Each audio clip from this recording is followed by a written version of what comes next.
Ja, dit is dan weer eens 'n voorreg om vanaand met u die woord van die Here te kom deel. En ons gaan vanaand voort met ons reeks oor die Bybel as 'n bonatuurlike boek. Ons hoofskrif eintlik vir hierdie hele reeks is 2 Timoteus 3 vers 16 tot 17 waar hy sê dat die hele skrif is deur God ingegee en is nuttig tot lering, tot weerlegging, tot teregwysing en tot onderwysing in die geregtigheid, sodat die mens van God volkome kan wees en vir elke goeie werk volkome toegerus. En ons het gesien dat dit is die aanspraak wat die Bybel oor homself maak. Dat die Bybel nie net in hierdie gedeelte en die talle ander plekke ook, maar hierdie spesifieke vers, hierdie uitdruklike uitspraak maak dat die hele skrif is deur God ingegee. Nie soos wat die liberale teoloë en sekulêre skeptici en so aan oor die Bybel wil sê dat sommige gedeeltes is dalk geïnspireer, maar ander nie. Ons glo dat die hele skrif is deur God geïnspireer en dis dan die aanspraak wat die Bybel oor homself maak en ons gaan dan hierdie dinge toets.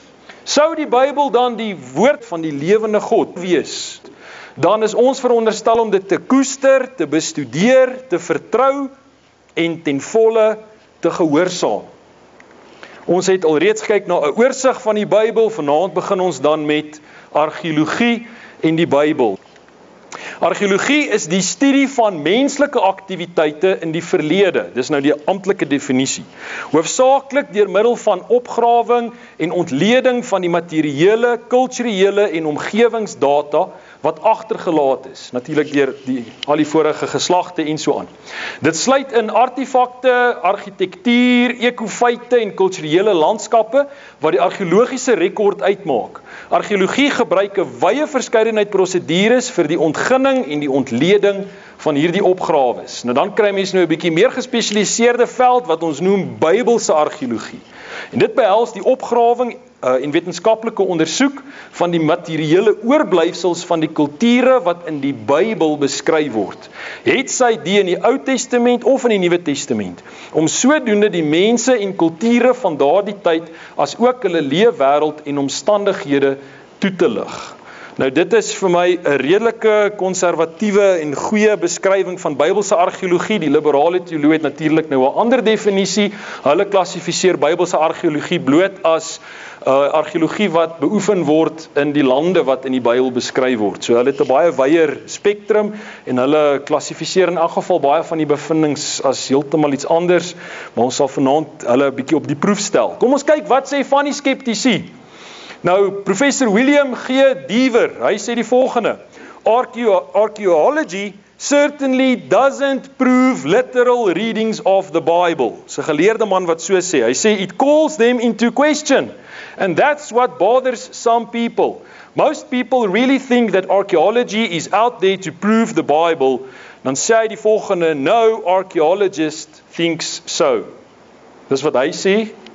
Ek verskil grootliks met hom en talle ander argeoloë ook. Hy gaan aan om te sê, archaeology as it is practiced today must be able to challenge as well as confirm the Bible stories. Some things described there really did happen, but others did not. Dis wat hy sê, dis die stelling wat hy maak. Verder sê hy, the biblical narratives about Abraham, Moses, Joshua and Solomon probably reflect some historical memories of people and places, but the larger-than-life portraits of the Bible are unrealistic and contradicted by the archaeological evidence. Dis wat hy sê. Ons sal vanaand die teendeel vir u bewys. Ten slotte sê hy, I am not reading the Bible as scripture. I am in fact not even a theist. En hier sien ons nou waarom hy die uitsprake maak, wat hy maak, want die man is self 'n ateïs. Natuurlik gaan hy nie die Bybel glo en dit wat in die Bybel staan nie. Natuurlik gaan hy en alles in sy vermoë probeer doen om die teendeel te probeer bewys. Hy sê, my view all along, and especially in the recent books, is first that the biblical narratives are indeed stories, often fictional and almost always propagandistic, but that here and there they contain some valid historical information. So as ek dit alles kan opsom wat hy sê dat baie van die verhale in die Bybel is blote mites, is blote veeverhale, is maar net stories om sekere konsepte oor te dra, maar grootendeels is dit eintlik maar vir propaganda redes geskryf. Dis wat hierdie man eintlik sê. Dan sien ons vir professor Z.F. Herzog, hy is die professor van argeologie. aan die Tel Aviv Universiteit in Israel. Hy sê die volgende: "This is what archaeologists have learned from their excavations in the land of Israel." Hier kom 'n lysie. "The Israelites were never in Egypt." Dis wat hy sê.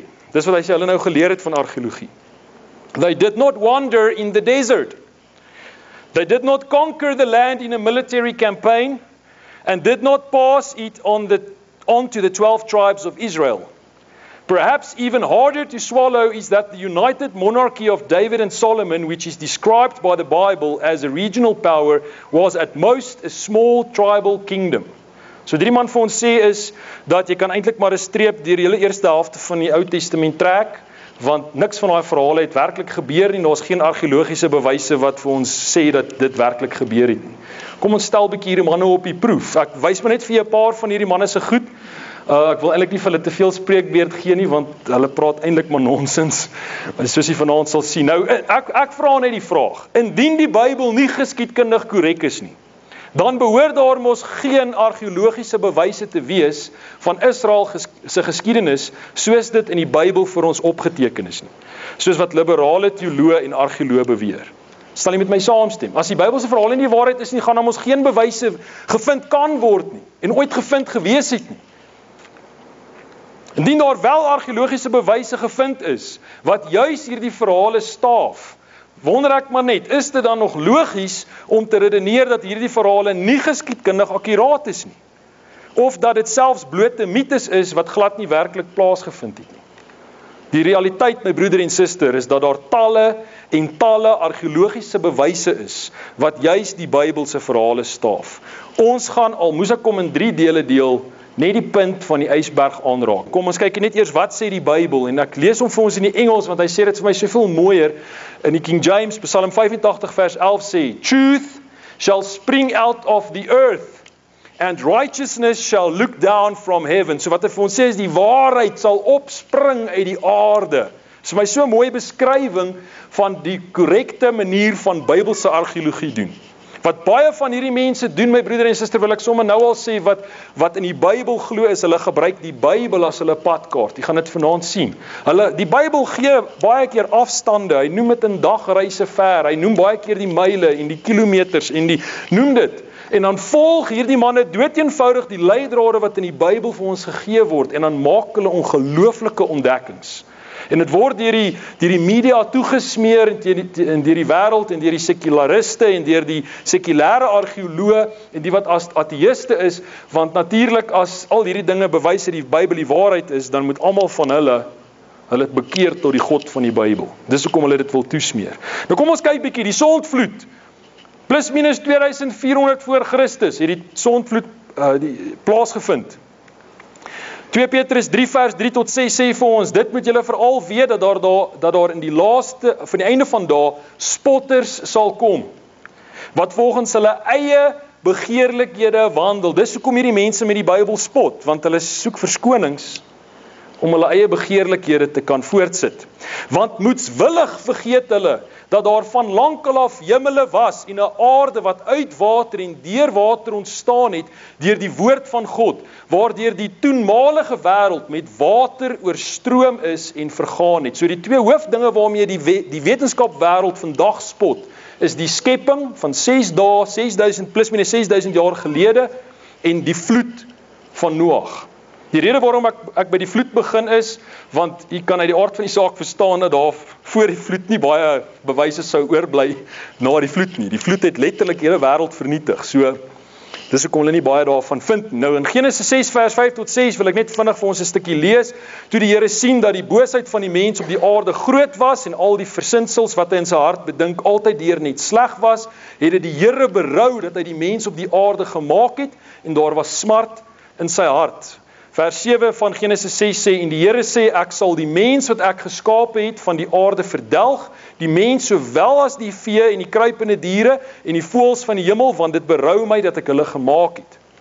Vers 13 praat die Here met Noag, en God sê vir Noag, die einde van alle vlees het volgens my besluit gekom, want die aarde is deur hulle vervul met geweld, en kyk, ek gaan hulle saam met die aarde verdelg. Want kyk, ek bring 'n watervloed oor die aarde om van onder die hemel te verdelg alle vlees waar 'n lewensgees in is. Alles wat op die aarde is, sal wegsterwe. Nou is daar baie liberale teoloë wat sê dit was net 'n plaaslike vloed.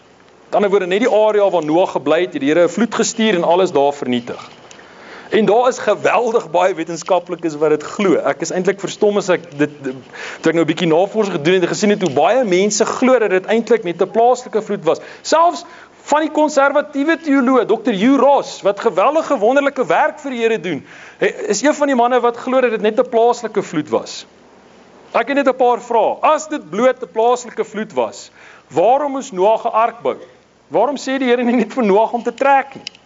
Dis die eerste vraag. Volgende een, wat sê die Bybel uitdruklik? So mens net na die teks kyk, net na die skrif kyk. Kom ons kyk eers wat sê die Bybel en dan gaan ek vir jou 'n paar argeologiese bewyse van die vloed wys. Genesis 7 vers 11 tot 12 sê in die 600ste jaar van die lewe van Noag, in die tweede maand op die 17de dag van die maand op dieselfde dag. Let jy op die detail wat die Bybel gee.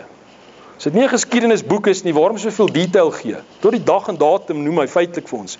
Is al die fonteine van die groot watervloed oopgebreek en die sluise van die hemel is geopen en die stortreën was op die aarde 40 dae en 40 nagte lank. 7 vers 17 tot 18 sê, en die vloed was 40 dae lank op die aarde, die waters het vermeerder, en die ark opgehef, sodat dit opgereis het bo die aarde. En die waters het die oorhand gekry, en grootliks vermeerder op die aarde, terwyl die ark op die waters drywe. Vers 19 tot 20 sê, en die waters het heeltemal die oorhand gekry op die aarde, sodat al die hoë berge onder die ganse hemel bedek was. 15 el bo hulle het die waters die oorhand gekry sodat die berge bedek was en die waters het die oorhand behou oor die aarde 150 dae lank. Die Bybel kan nie meer spesifiek wees as om te sê dit was 'n wêreldwye vloed nie. As al die hoë berge op aarde onder water was, dis presies wat die Bybel vir ons sê. Die vraag is nou egter wat baie van die wetenskaplikes vra, is daar genoeg water op die aarde om al die hoogste berge te bedek? Soos wat die aarde nou lyk, nee. Daarmee stem ek 100% saam. Want, kan jy dink, Mount Everest is amper 9 kilometer hoog.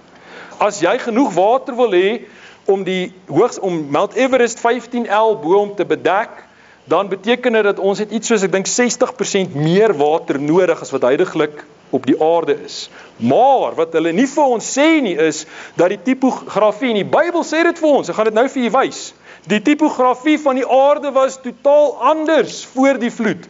Inteendeel, die kontinente en die berge was nie soos dit vandag is nie. Maar dit is almal gevorm deur die vloed. Die aarde was baie meer gelyk. Die aarde was baie meer daar's 'n interessante artikel op creation.com, ek lees vir net 'n greep daaruit. Hy sê, it may surprise you to learn that we don't need any more water to cover the earth. There is already enough. The reason water doesn't envelop the globe now is that the earth's surface is uneven. The ocean basins sit low and the continents sit high. Some mountains are especially high and some ocean trenches are very deep. If the earth's surface were even, then there is enough water in the oceans to cover the globe to a depth of 3 kilometers. Wat baie meer as 15 el is. This suggests that during the flood, the ocean floor moved vertically upwards relative to the continents, and in the first half, the pre-flood ocean basins rose and the pre-flood continents eroded down until water covered everything. Dis 'n baie logies en hulle kan dit wetenskaplik bewys. Jy kan gerus daai hele artikel gaan lees. Ek gee die skakel hier onder. Hy sê in the second half of the flood, other parts of the earth's crust sank. The water flowed off our continents into new ocean basins. Movement of the earth's crust at this time also pushed up new mountain ranges, and dis waar die hoë berge vandaan kom. So where did all the water go? It is in the oceans. So slegs in die oseane vandag is, onthou 70% van die aarde se oppervlakte is onder water, my broeder en suster. En baie van die oseane is geweldig diep. As jy daar net bietjie opbring, gaan die water baie hoër styg. En die aard van die saak is die plate net bietjie meer gelyk gemaak word, het ons nou gesien, kan die hele aarde 3 kilometer onder water wees. So die vloed kan moontlik wees net met die aarde se water wat ons vandag het. Maar hulle het ook ontdek, onder baie van hierdie hoë berge, is daar waterplate wat 40% meer water bevat, as wat daar huidiglik in ons oseane is. So, nog 'n interessante artikel wat ek gelees het rondom dit. So, daar's definitief genoeg water om hierdie wêreld weer te oorspoel, maar die Here het gesê, dit sal nie gebeur nie. Kan dit moontlik wees, en beskryf die Bybel vir ons, dat die berge so gevorm het? Ons gaan nou kyk, met ander woorde, die aarde se kontinente en die bergreekse soos dit vandag is deur die sondvloed veroorsaak en gevorm. Dit is ook presies wat die Bybel ons leer in Psalm 104 vers 5 tot 9. Hy het die aarde gegrond op sy grondveste, sodat dit vir ewig en altyd nie wankel nie. U het dit met die wêreldvloed soos met 'n kleed oordek. Die waters het bo oor die berge gestaan. Vir u dreiging het hulle gevlug. Vir die stem van u donder het hulle weggeskrik. Berge het opgereis. Laagtes het weggesak na die plek wat u vir hulle reggemaak het. 'n Grens het u gestel waar hulle nie oor mag gaan nie. Hulle mag die aarde nie weer oordek nie. Dis presies, dis sommer 'n Bybelse beskrywing, wetenskaplike korrekte beskrywing in die Bybel van hoe die vloed die bergreeks en die kontinente veroorsaak het. Nou is die vraag, is daar enige argeologiese bewyse vir 'n wêreldwye vloed? Daar's baie, ek noem vir net 'n paar. Daar is miljoene versteende seeskulpe en mossels wat nog toe is.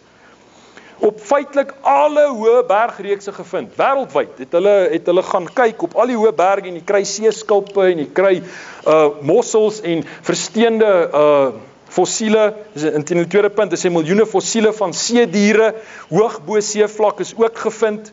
Hoe kom hulle daar? Hoe kom die seeskulpe op Mount Everest? Daar's miljoene van hulle gevind. Die hoogste berg in die wêreld. As daar nie 'n wêreldwye vloed was nie. Daar is vinnig gedeponeerde sedimentlaag. Nou sedimentlaag is weens erosie. So dit gebeur, dit vorm verskriklik vinnig. Wat versprei is oor groot gebiede wêreldwyd. En dan sit massiewe areas wat dood eenvoudig net deur 'n vloed veroorsaak kon word. Deur 'n massiewe vloed wat daai hele area moes oorstroom het. Ook is daar tekens van vinnige en soms geen erosie tussen strata. So met ander woorde, daar sekere gedeeltes van die wêreld waar die vloed so vinnig oorgespoel het, dat daar nie eers tyd was vir erosie nie, en dan sal weer ander gedeeltes wat vinnige erosie toon, waarvoor 'n wêreldwye vloed is die enigste verklaring daarvoor, wetenskaplik. Die Grand Canyon is deur die vloed gevorm. Ek het nou nie vanaand tyd om op in te gaan nie. As jy meer wil weet, kyk gerus Dr. Kent Hovind se DVD's oor die Age of the Earth en hy het 'n hele reeks van DVD's waar hy in diepte oor hierdie goed wetenskaplik ingaan en dit baie mooi verduidelik. Oor die 500 legendes van 'n wêreldwye vloed vind ons reg oor die wêreld. Feitelik op elke kontinent vind jy 'n hele paar onder verskillende wêreldbevolkinge. Nou is daar byvoorbeeld een van Gilgamesh in die Midde-Ooste gevind wat hulle nou sê, ja, die Bybelse verhaal is grootendeels daarop gebaseer.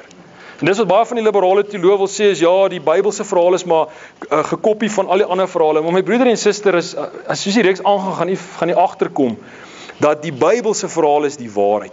Wat gebeur het was, na die vloed kry ons die toring van Babel. Van daar af het die hele wêreld versprei toe die Here die taal verwar het van die mense. En soos hulle oor die wêreld versprei het almal 'n gedeelte van die waarheid saamgevat. So dis hoekom jy, en wat vir my treffend is die sterk ooreenkomste wat meeste van hierdie legendes met die Bybel het. Meeste van hulle praat van 8 mense wat in 'n boot oorleef het. Hoekom spesifiek 8? Van die Bybel, dit was die eerste 8 mense waarvan die res, of na die vloed waarvan die res van die wêreldbevolking toe uitgebrei is. Van hulle gee nogal die naam baie naby, klink baie soos Noag.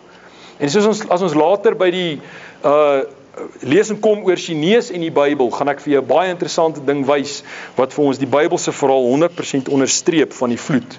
So daar is oor die 500 legendes van 'n wêreldwye vloed, met baie sterk ooreenkomste met die verhaal van die Bybel. So dat daar 'n vloed was, kan net mense wat nie wil sien nie, so redeneer.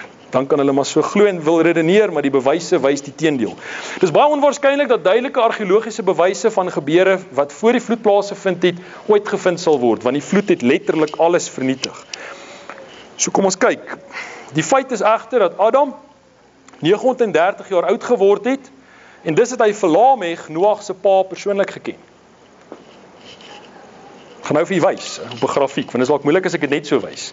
Kan nie dink, Noag se pa Lameg kon vir Adam persoonlik geken het.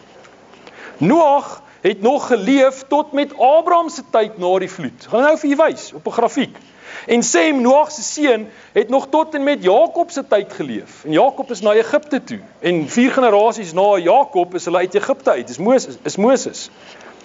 Mens kan dit baie maklik uitwerk deur doeteenvoudig die gedetailleerde ouderdomme wat in Genesis 5 vir ons gegee word op te tel.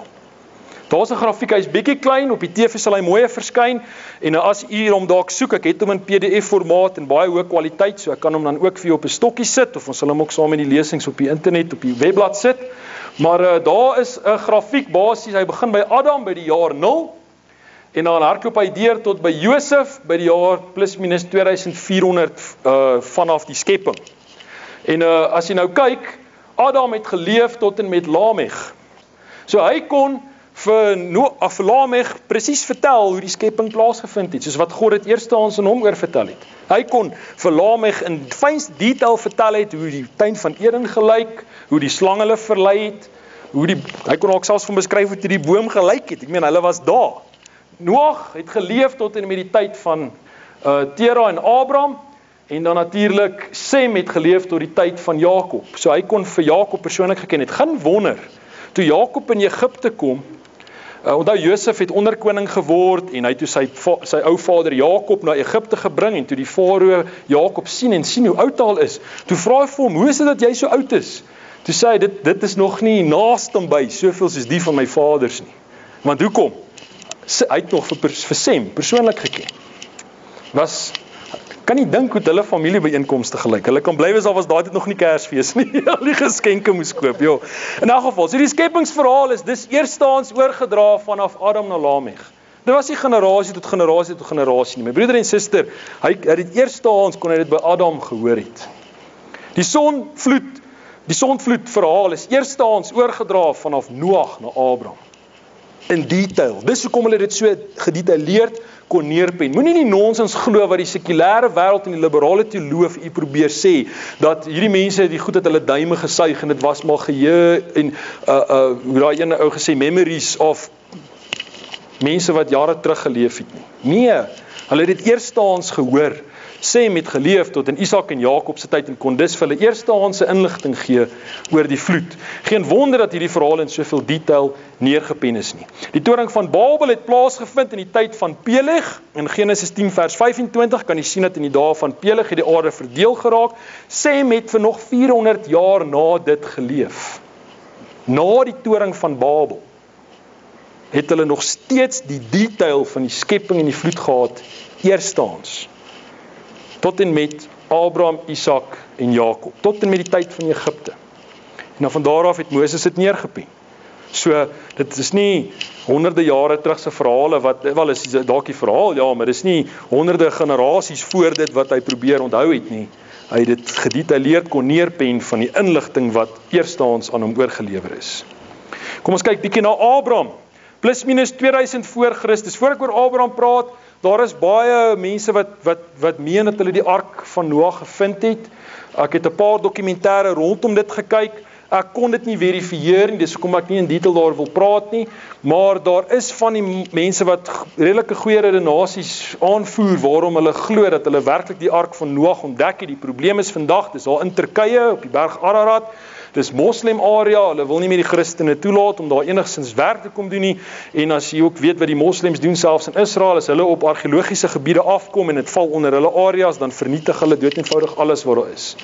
So die kans dat hulle in elk geval nog die ark sal vind is baie skraal vandag, maar ek glo daar is genoegsame ander bewyse gelewer dat daar wel 'n wêreldwye vloed was. Kom ons kyk bietjie na Abraham. Plus minus 2000 voor Christus het Abraham geleef.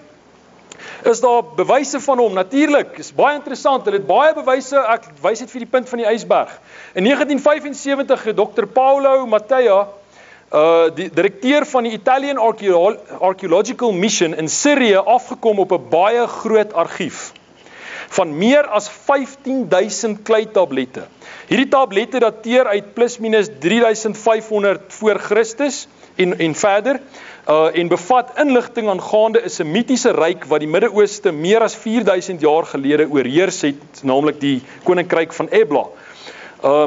En dan hier het hulle skrywers gehad, geleerde manne, skrifgeleerdes. Nou nie Bybelse skrifgeleerdes nie, hy praat scribes, soos hulle in Engels sal sê. So dis mense wat baie goed was om gedetailleerde navorsing te doen en dinge op te skryf en dan te berg. En hulle het in spykerskrif op hierdie kleitablette geskryf.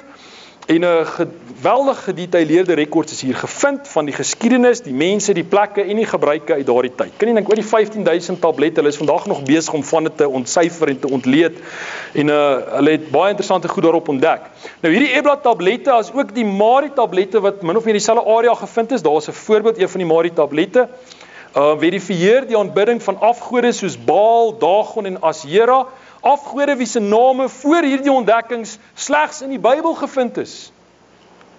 En hier is dit bevestig. Daar was baie mense wat voor hierdie ontdekking gesê het, ag ja, die afgode wat in die Bybel geskryf word is maar net mites. Daar's geen bewyse daarvoor nie.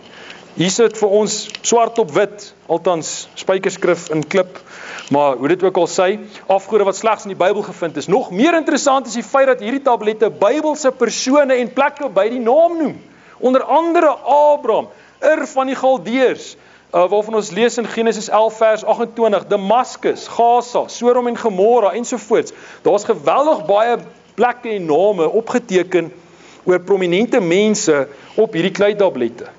Onder andere dan ook van Abraham. Meer nog, en hiervan het ek nou ongelukkig nie nog tyd gehad nie, want ek wou 'n stukkie insit, het hulle die graf van Abraham, Jakob, Sarai en Lea ontdek.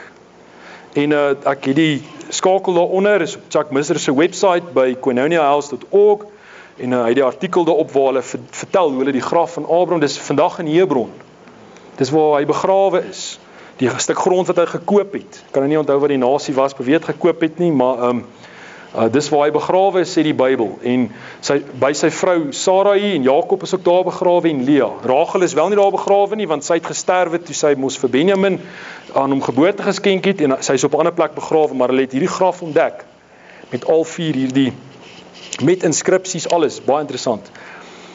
Die Hetiete, hier is maar een nasie, maar ek noem dit net vir want dis een van die mees prominentes. Nou, vir baie jare, het die argeologiese en wetenskaplike wêreld geglo dat die Hetiete was mitologie. Dit was legendes, fiksie, dat hulle glad nie regtig bestaan het nie, maar tog word hulle meer as 50 keer in die Ou Testament genoem. Onder andere Uria, die man van Batseba, met wie Dawid oorspel gepleeg het, het hy mos vir Uria laat doodmaak, hy was 'n Hetiet, Uria die Hetiet.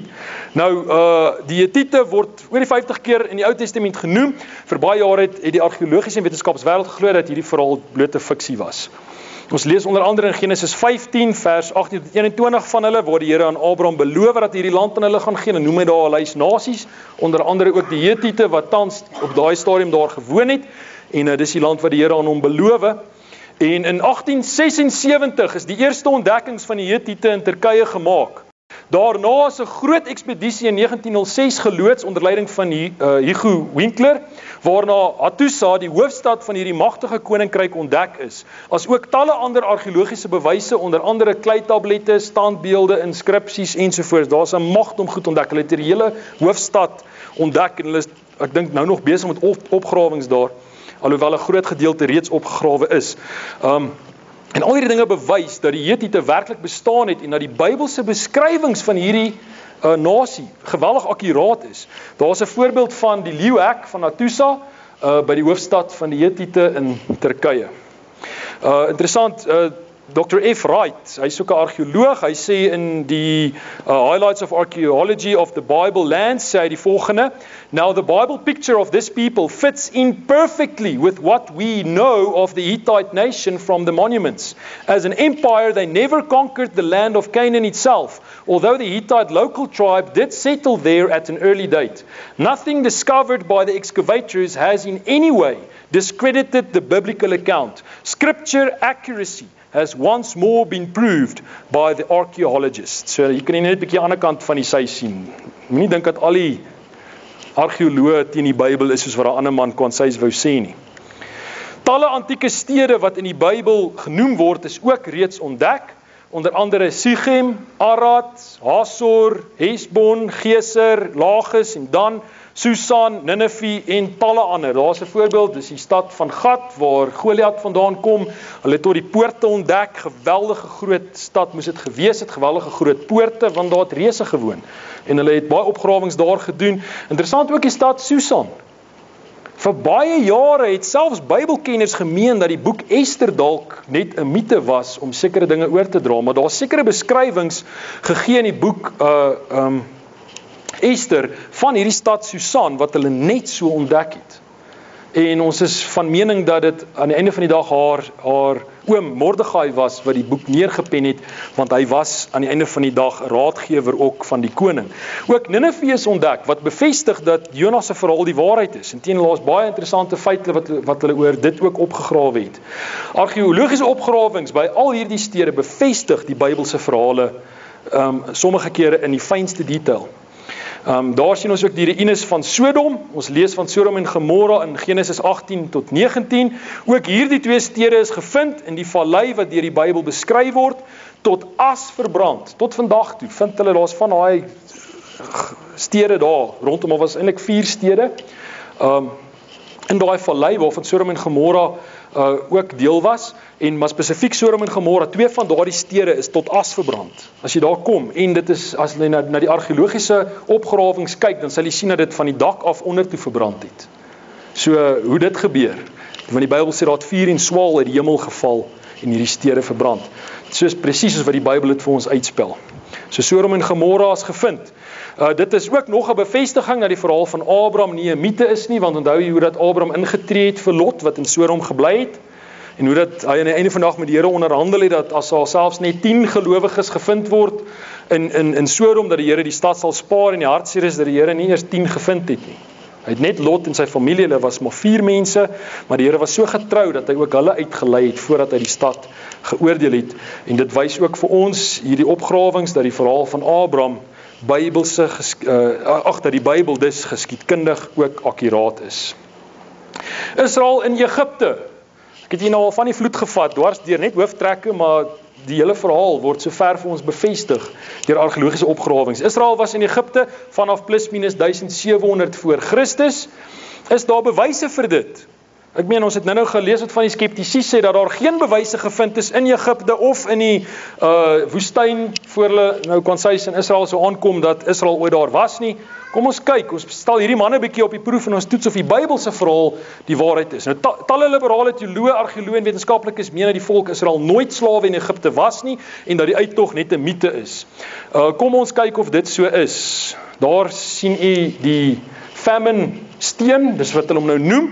Die Bybel beskryf 'n geweldige hongersnood tydens die lewe van Josef wat vir 7 jaar lank geduur het. In Genesis 41 vers 29 tot 30 en ook vers 56. Daar is talle inskripsies gevind. Ek wys maar net vir die een. Op verskeie plekke in en rondom Egipte wat hierdie hongersnood bevestig. Hierdie spesifieke een, die famine steel of die hongersnood steen, wat spesifiek die hongersnood noem, en hy sê ook spesifiek dat dit vir 7 jaar lank geduur het. Hoe meer duidelik wil hy nou hê, dit met die Bybel bevestig. Ook is die 2 stede wat ons van lees, wat Israel gebou het, in Egipte gevind. Ons sien tydens hierdie geweldige hongersnood het Josef se familie na Egipte gekom, sy ou vader Jakob en sy broers, jy ken die verhaal, het gewoon in die land Goshen volgens Genesis 45 vers 10, maar nadat Josef dood is, het daar 'n ander Egiptenaar farao opgestaan, en hy het nie van Josef of die ander geweet nie, en hy het die Israeliete geweldig begin onderdruk, en hulle was om en by 400 jaar slawe in Egipte. Nou is daar enige bewyse dat hulle daar was. Natuurlik, daar's 2 stede in Egipte opgegrawe.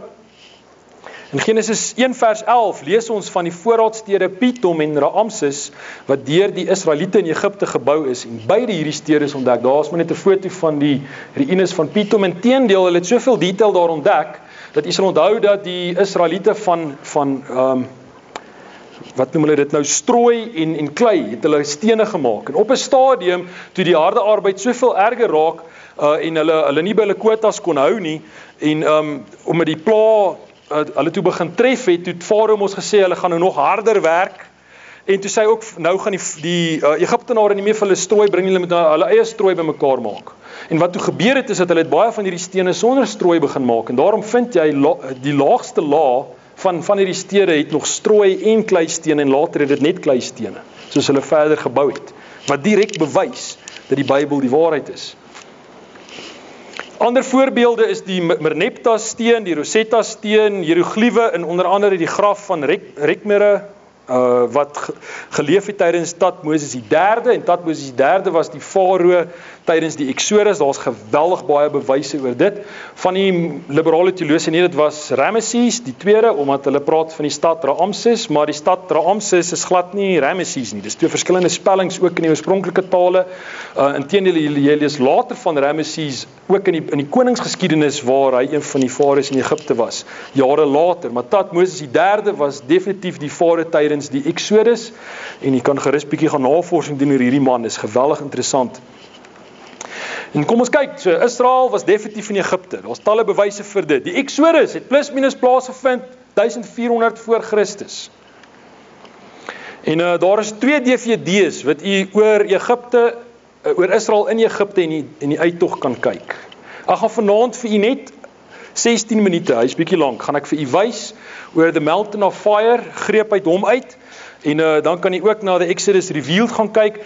Ek weet nie of hierdie DVD's nou nog te koop is nie, dis al redelik oud, maar u kan al twee op YouTube ook vind, so u kan daarna gaan kyk. Ek wil wel net sê, die enigste plek waar hulle bietjie verskil, maar dit maak nie 'n groot probleem, is nie 'n groot probleem nie, is spesifiek waar Israel deur die Rooi See getrek het. Die een sê dit was heel in die suidpunt van die Sinai Peninsula, wat hulle dan nou deurgetrek het, en net bietjie noord van dit sit Nuweiba, waar ek nogal van mening is dat dit eintlik meer, dis eintlik 'n beter plek waar hulle sou deurtrek, want omdat hulle het selfs die waawiele van die strydwaans van Farao daaronder gevind. Maar as jy verder kyk van daar af, dan maak dit eintlik nie saak spesifiek of hulle nou by die een deel of by die ander deel deurgetrek het nie. Hulle het presies dieselfde ontdekkings gemaak in Arabië waar Sinai gevind is. So jy kan gerus hierdie video kyk. Kom ons kyk wat sê hierdie manne. The precise location of Mount Sinai has eluded both archaeologists and theologians for centuries. It is the mountain of legend, chronicled in the Old Testament book of Exodus. The mountain where Moses saw the glory of the God of the Hebrews, where he fell to his knees in fear before a burning bush, and where he received the stone tablets containing holy law etched by the finger of God. Cornuke and Williams agree. They will use the book of Exodus as their roadmap. Through research, they begin to compile a list of sites they will have to find to identify the true Mount Sinai. As Bob and Larry examine the book of Exodus and take it at face value, another theory begins to emerge. If you read specifically as to what Flavius Josephus says, he describes as ridge of mountains going along, stopping into the sea, precluding them from going any other place.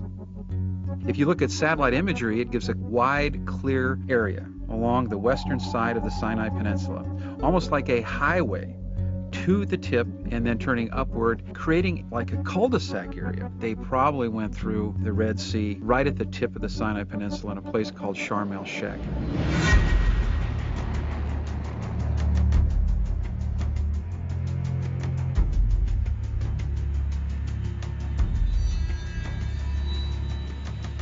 It's remarkable. It's not like a coral reef surrounding the outside of the tip of a peninsula or something that you see in normal coral reef configurations. This goes right through the sea. And it's interesting to note here that God in Scripture says, I will make for you a roadway through the sea. They would have had a pedestal under the surface of the water, a wide ribbon of land that goes under the water, that when the water's parted, they could walk upon, that would allow them an escape route and go through the sea. The book of Exodus records that Moses stretched out his hand over the sea, and all that night the Lord drove the sea back with a strong east wind and turned it into dry land. The waters were divided, and the Israelites went through the sea on dry ground. So we have the precision of Scripture, the historical records, and the physical geography of the area all coming together and creating a picture that this is the most likely site at the crossing point. The Bible says that they crossed through the Red Sea, and it was the mighty waters of the Red Sea. That's simple. We need to look there. The Bible says that Mount Sinai is in Arabia. Galatians 4:25 says, now Hagar stands for Mount Sinai in Arabia. The Bible says it's in the ancient land of Midian, where Moses met God on Mount Sinai. Why aren't we following the clues given us in Scripture? The Bible is like a road map. It's like a compass that you can open up and follow these clues. For about 600 years at least, we have records of people saying that Mount Sinai should be in Saudi Arabia. Now, Josephus around 90 AD makes this claim. Well, this designation that Josephus is talking about is not in the Sinai Peninsula, but in Arabia, which would be, according to our calculations, on a mountain called Jabal al-Lawz.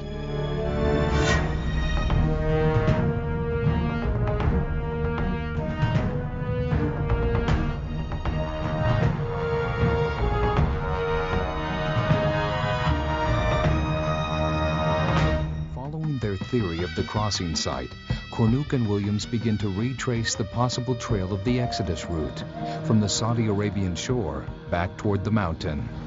Well, if they would have crossed through the Red Sea at the point that we surmised, the Bible gives us clear indications of what they encountered. They would have gone 3 days' journey into the wilderness and encountered the bitter springs of Marah. We went 33 kilometers inland driving. 33 kilometers is about a 3-day hike and journey through the desert. We came to these bitter springs. We went down and touched it to our tongue, and it was so repulsive. For 4 hours later, you could still taste it. It was horrible. The Bible talks about it, the bitter springs of Marah. Marah means bitter in Hebrew. And the Bible says that they went on, and they eventually came to the 70 palms and 12 springs of Elim. We roll up to this group of palm trees and 12 springs of water bubbling up out of the ground.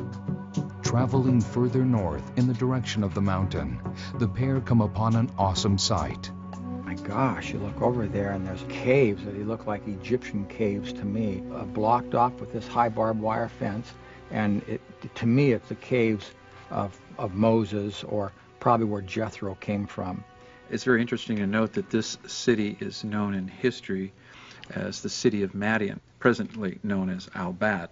But if you look at history, Flavius Josephus and other historians talk about the highest mountain near the city of Madian as being the real Mount Sinai. Well, this would place Jabal al-Lawz as the #1 candidate, according to the ancient historians from 2,000 years ago, from 250 BC, as being the real Mount Sinai. The bitter springs of Marah, the 70 palms of Elim, the 12 springs of Elim, they were like breadcrumbs leading you to a location. It was that simple. With a limited water supply and maps that are now essentially useless, Bob and Larry become hopelessly lost when suddenly a band of Bedouin desert dwellers come to their aid. Here we're sitting there and we're saying, do you know where Jabal al-Lawz is? He walked out just to the edge of this hill, so the hill's hiding us, and pointed. Jabal al-Lawz, Jabal Musa. Bob and Larry get their first look at the mysterious peak. Could this be the holy mountain of God spoken of in the Old Testament? Jabal Musa, which I knew clearly was Arabic for the mountain of Moses. He clearly knew this there as Moses' mountain. It's such an interesting mountain. When you see Jabal al-Lawz from a distance, you think, that my first impression was, there must be a cloud up there. There's a shadow over it, because the corner, the top kind of a triangular part, is black. We know the Bible says that God descended on the mountain in flames of a furnace. So for me, it was kind of a surreal moment. The altar with petroglyphs is their first discovery. Well, the altar is obviously man-made. It's immense. It would have taken hundreds of men or thousands of men to erect. And so this wasn't a band of nomads that erected this. And this altar site is out in the middle of a huge, flat, arid field. There's no rocks close to it at all. I mean, it stands all by itself, right, Bob? There's nothing close to it. So the rocks didn't just grow there. They came from some place. Bob and Larry move in closer to examine mysterious petroglyphs on the side of the altar, instantly recognizing their similarity to the ancient Egyptian deities Apis and Hathor. I figured that if this was Mount Sinai, this had to be the altar where they made the golden calf.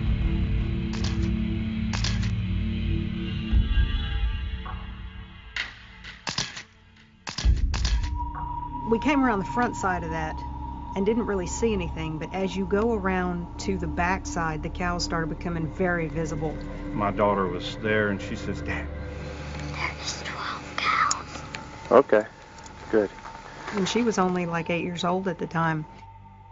They came out of Egypt. They would have been knowledgeable of the worship of this pagan idol called Apis or Hathor. When they said that Moses is not coming down from the mountain after he was up there for 40 days and 40 nights, they reverted back to their pagan ways. Moses asks Aaron, "I've come down the mountain. What on earth has happened here?" And Aaron says, "I took the ornaments from them, I took their gold, and I put it into the fire, and out popped this calf." But he makes it very plain that there was a single calf. "I built the altar, I put it on the altar, and I turned to the people and I said, 'These be thy gods,' plural, 'O Israel, which have led thee up out of the land of Egypt.'" Something struck me very strange about that, because if you put one golden calf atop an altar, why would you say, "These be thy gods, O Israel," if you've got one golden calf? Did he make more than one golden calf? You know, it puzzled me for a good length of time. Like Bob and Larry, the Caldwells look for the scriptural indicators. In studying some of the Hebrew, it says that Aaron fashioned the calf with a graving tool. It literally says "to engrave," as in something we would engrave a name on today. That sounds very strange, because you mold something that's molten. You don't engrave it. But the way you built an altar in Egypt was to, in relief, cover it with gods, and then put a chief deity, a statue of the chief deity, on it. If a golden calf were to have been put on the top, that scripture would not contradict itself. It would absolutely perfectly fit. And he would have placed it atop and said, in fact, "These be thy gods, O Israel, which have led thee up out of the land of Egypt." We were able to notice what I call boundary markers. If you study this closely, you'll see these big piles of rock, maybe 4.5 feet tall, 3.5 feet tall, maybe 6 feet in diameter, and they're clearly around the mountain. The mountain was considered to be so holy that if the people just touched it, they would die. So Moses was told to put boundary markers around the mountain to keep the people away. And sure enough, around this mountain, about every 400 yards, there are these rock piles. And why would you put these huge rock piles in precise, linear fashion around the mountain? After a few hours of restless sleep, Bob and Larry decide it is time to climb Jebel al-Lawz. It's such an interesting mountain. When you see Jebel al-Lawz from a distance, you think, my first impression was, there must be a cloud up there. There's a shadow over it, because the corner, the top kind of a triangular part's black.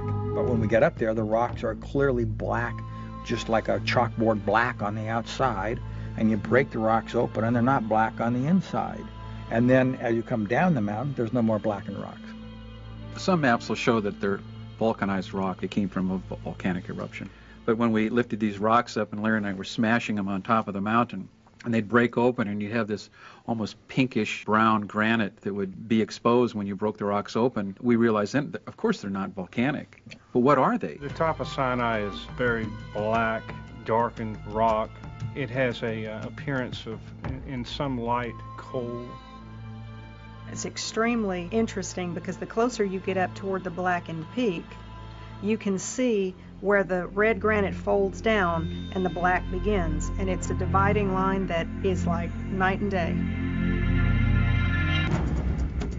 Basically, there are 3 different kinds of rocks. These are igneous rocks, those that are formed from volcanic activity. Then there are sedimentary rocks, which are formed under the oceans, under the lakes, and in riverbeds, and so on. And then there's a third variety called metamorphic rocks. And metamorphic rocks are those that are recrystallized under temperature and pressure conditions. As a matter of fact, interestingly enough, when I looked at the thin section, it told me that it is a metamorphic rock. When you stand there and you look all the way around you, there are convoluted mountain ranges going off in every direction, and there are none that are the color of the one you're standing on. It is black, and every bit of the rest of it is a red, burnished, brownish granite, as far as the eye can see. We know the Bible says that God descended on the mountain in flames of a furnace. So for me, it was kind of a surreal moment. We thought that we might be standing on holy ground. I mean, just think about the significance of Sinai. It was a moment for me. The Bible became vibrantly real at that moment. To think that I could be standing where Moses was told to take off his sandals. Now the thing I'm thinking about is if this is the real Mount Sinai, the world needs to know that this is not myth and legend, not allegory. This is real. From high atop the mountain, Jim and Penny see the V-shaped altar of sacrifice. The altar of sacrifice is what inspired us to continue to go back to the mountain. This is where the pillars are. And what are they doing there? These huge stone pillars. Again, civilization would have been required to construct these. It says in chapter 24 of Exodus that Moses got up early, he erected 12 pillars, he built an altar there at the base of the mountain, and then he brings oxen in for sacrifice. Recent excavations show evidence of ancient ash deep in the soil at this site. The 12 pillars were signifying the 12 tribes of Israel. What would we have for pillars? We found these white stone pillars, about 22, 24 inches in diameter. They're kind of a white, soft, marble-ish type material. They would have stacked right on top of one another. Ancient Egyptian photographs show that this is a style of building a pillar-type formation. Now, we don't know it's an altar. It's a rock formation, whatever it is, but I mean, what is it doing there? And why 12 pillars? And why not 9? Why not 14? Why 12? The Bible says it was of uncut stone and no steps. I mean, the precision of Scripture in here is amazing because it calls out that this altar is located right at the foot of the mountain. And sure enough, there it sat. Though excited about their discoveries, Kornuk and Williams know they need to find at least one other distinguishing feature on the mountain, if this is the true Mount Sinai. Well, Mount Sinai and Horeb are synonymous. They mean the same thing in Scripture. And to be the real Mount Sinai, you need to have a cave on that mountain. The Bible specifically talks about a cave on the mountain that Elijah visited with a cloak over his face, and he looked out at the valley below, the Bible says. Looking across from their position, they spot what appears to be the opening of a large cave. Though unable to reach it, Kornuk and Williams clearly know its significance. Jim Caldwell is able to explore the cave that Bob and Larry could only see from a distance. It is dead front of the mountain. It was a lot higher than I thought it was. The entrance looks small. It's 15 feet high. It's a big cave.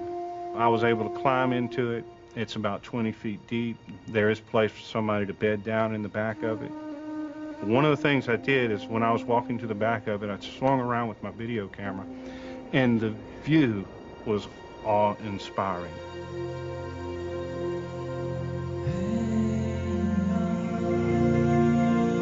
You could see the golden calf altar, the plain where the thousands of tents would have been located out there.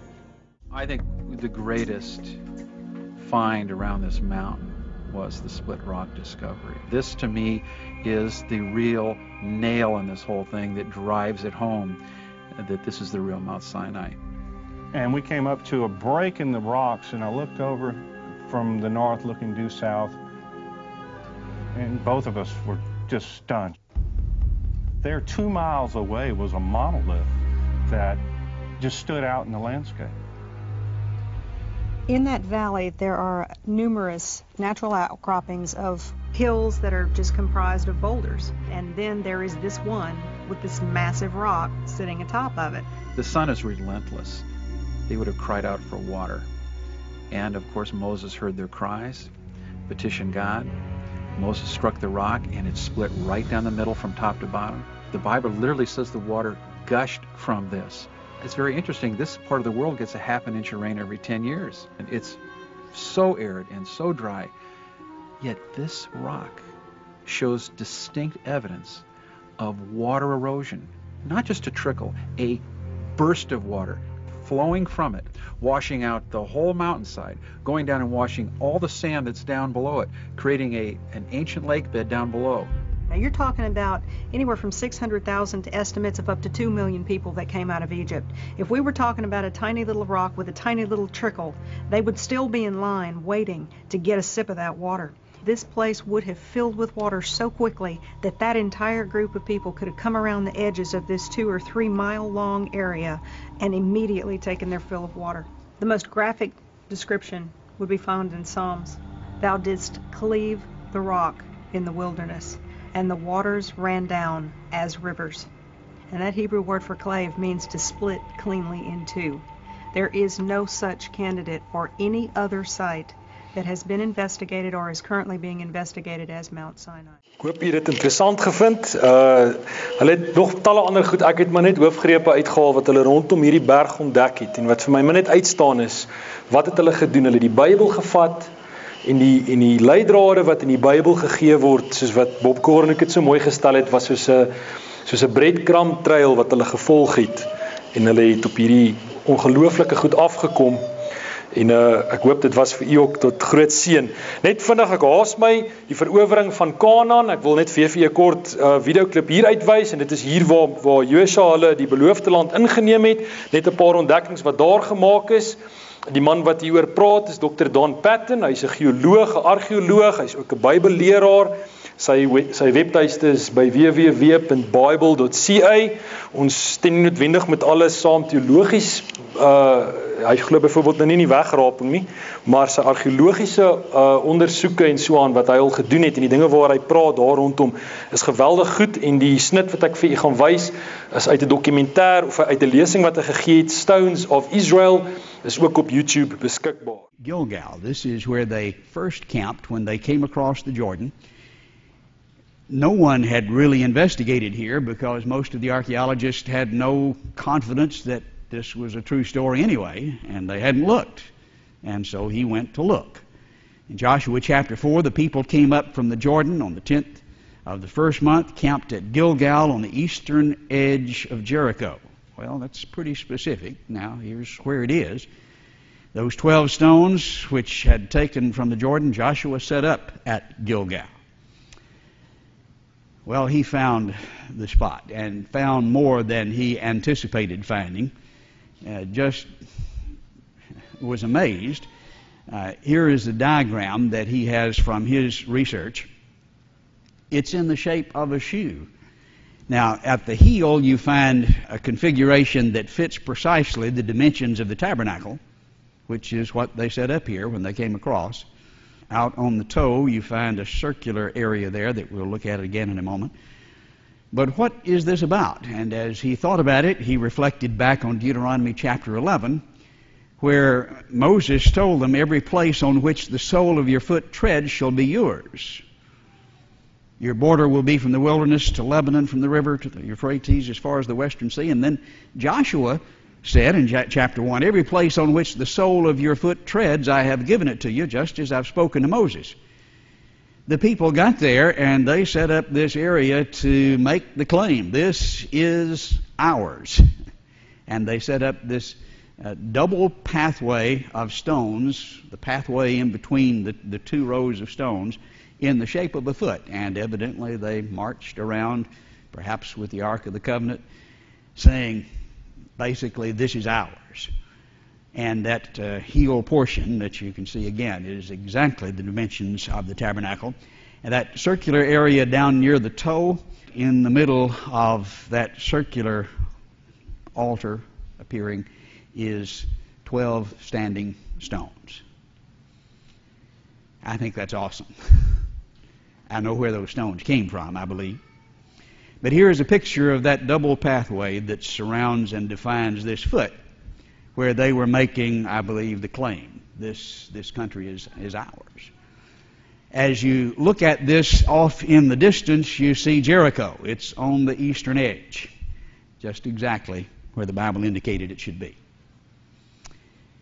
As we go to Jericho, of course, a very famous area and where a great deal of archaeological work has been done, we recall Joshua chapter 6, verse 3, you'll march around the city, all the men of war. You'll do so for 6 days. The priests carry the ram's horns. They blow the ram's horns, the trumpets, the walls fall down on the 7th day so that the people will go up straight ahead. Pretty amazing story. Not exactly a reasonable sounding battle plan. Just march them to death. Go around and around and it falls down. Well, this is not a normal plan. This is a supernatural plan. And a lot of archaeologists have been here. The original archaeologist, Garstang, did work in the early 1900s, was confident this was Joshua's Jericho. But then that was refuted, we're told. There is a cable car that allows you to go up over the tell, which you see here in the circle. This is the mound where the ancient city is found, and quite a bit of excavation can be seen from the air. Not too many people riding the cable car nowadays. This is the Hamas headquarters. They haven't quite got the knack of promoting tourism there, shooting everybody. But after Garstang had done his work, Kathleen Kenyon took over. She's one of the ones who we're told has modernized archaeology in Israel. And she says the city belonged to a much earlier time and could not be biblical Jericho based on the absence of the imported Cypriot ware pottery. This is special pottery from Cyprus. That should be there if this is Joshua's time. And there's some fairly reasonable conclusions regarding that. She dug and she didn't find it. And so she concluded it couldn't be Joshua's Jericho. She did acknowledge that things were burnt and the walls had fallen. The lack of pottery proved that it could not be Joshua's Jericho. And then she died, fortunately. We'll have more to say about her later.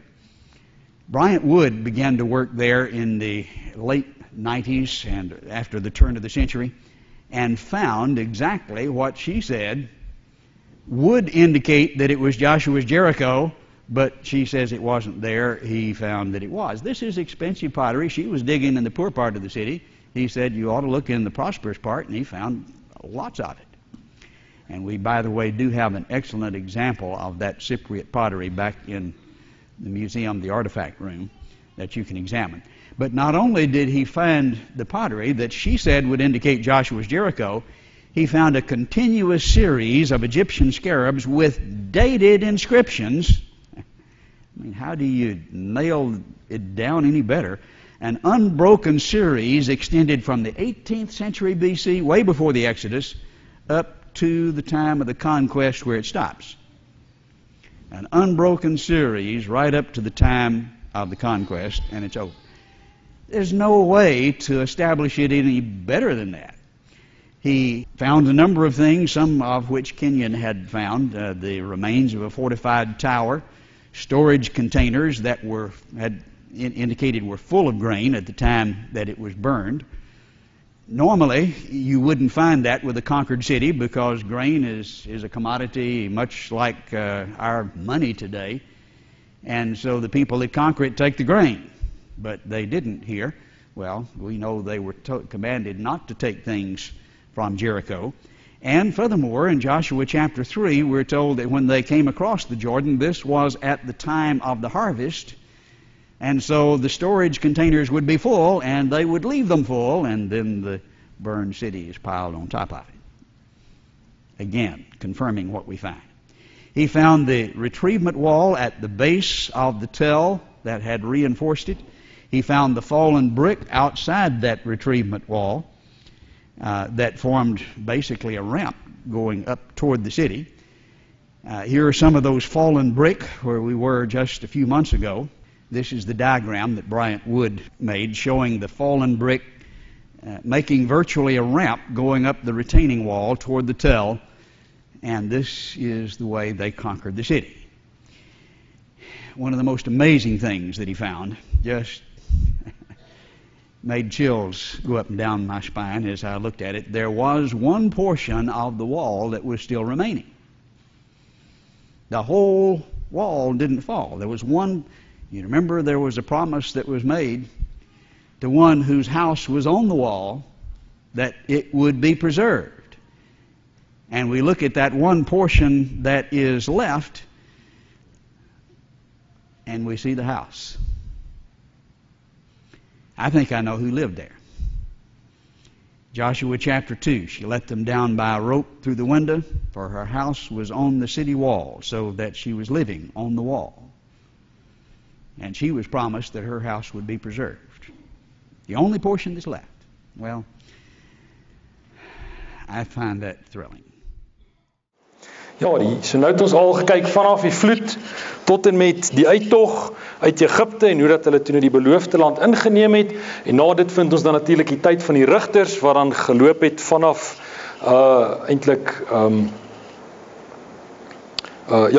vanaf Josua tot en met Samuel. En kom ons kyk net vinnig wat hulle daar ontdek het. Onder andere het hulle Silo ontdek.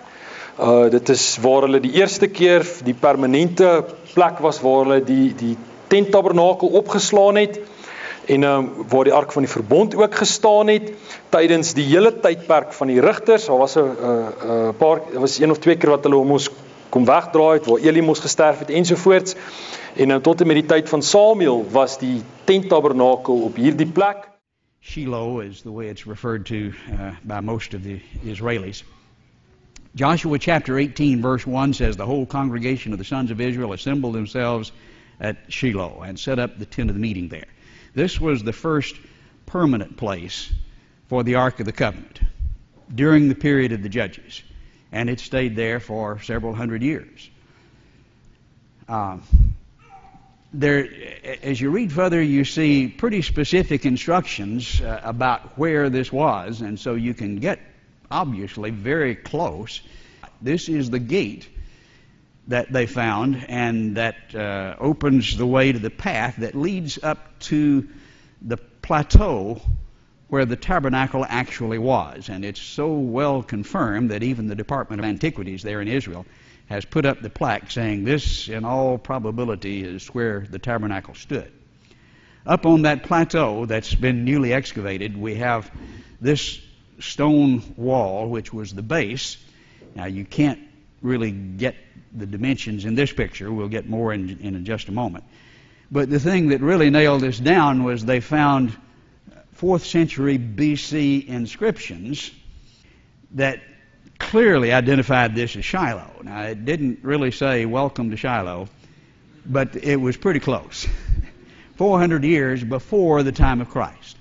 And as we look at the outline here in stone, we see where the tent poles were, the holes in regular intervals that go right on around and were to support the tent, the tabernacle. Looking at this picture, you really need to be 50 feet in the air, which was kind of hard for me to do. But with the line here, you can see the dimensions of the tabernacle, which fit beautifully. This is where the tabernacle was for well over 300 years, and where they worshiped during the period of the Judges.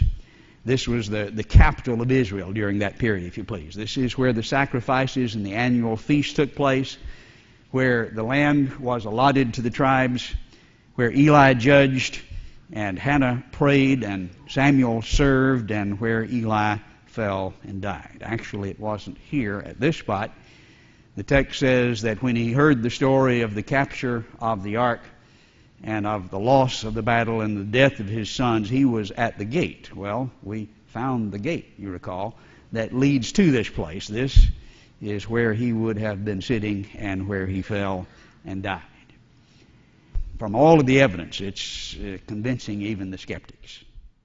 Ja, ter opsomming, net vinnig, ons het gekyk na die vloed, bewyse daarvoor. Ons het gekyk na Abraham, dat daar talle bewyse is vir hom, die Hetiete, die antieke stede wat ontdek is, talle van hulle wat bewys dat die Bybel die waarheid is, Sodom en Gomorra wat ontdek is, Israel in Egipte, die uittog uit Egipte, die verowering van Kanaan, en dan ook natuurlik die tyd van die rigters. Ons het nou eintlik basies vanaf die vloed, dwarsdeur, tot en met die tyd van die rigters, het ek vir u grepe gewys.